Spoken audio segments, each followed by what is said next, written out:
আজকাল কি যে উল্টোপাল্টা বায়না শিখেছে ও।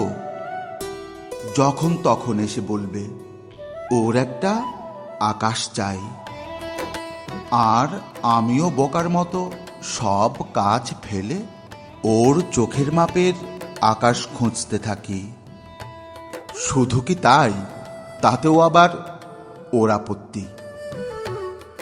এটাতে বলে মেঘ ভর্তি, তো ওটাতে একঘেয়ে আলো। গোধূলি আকাশ দেখলেই ও আবার লজ্জায় মরে যায়। আমার হয়েছে জ্বালা, মেঘ থাকবে না, রোদ থাকবে না, এমন একটা আকাশ আমি কোত্থেকে খুঁজে আনবো?